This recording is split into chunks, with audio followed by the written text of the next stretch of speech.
So today we're going to be removing the windshield washer reservoir on this 2011 Dodge Ram 2500. So we're going to start off with our pry tool, coming in and removing this clip.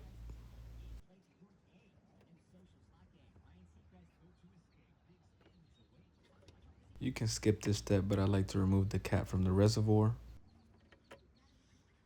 Now we're going to be using a 13mm to go ahead and remove that first bolt on the top, holding onto the reservoir,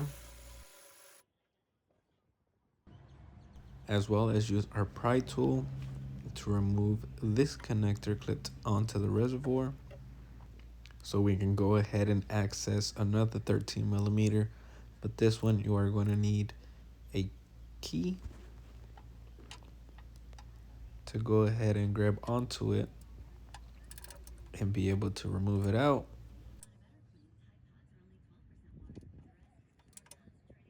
Those are the only two 13mm that are holding on to this reservoir.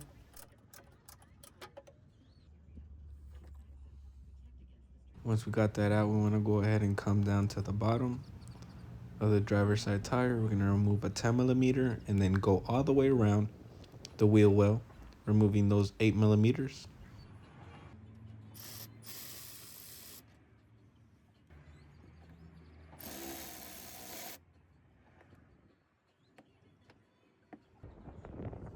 As well, you are going to have a push clip right in there. I already removed mine. I would recommend for you to remove the entire wheel well. That way you don't have to be fighting against it like I am doing here. But we're going to go ahead and disconnect the washer pump. Just simply push it up and out.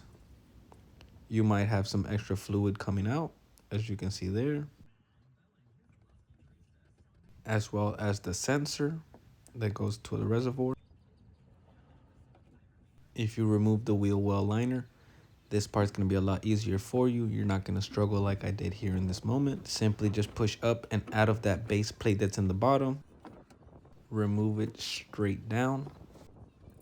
Or another option, you can go ahead and go to the engine bay and simply wiggle it around and push straight down, as seen here.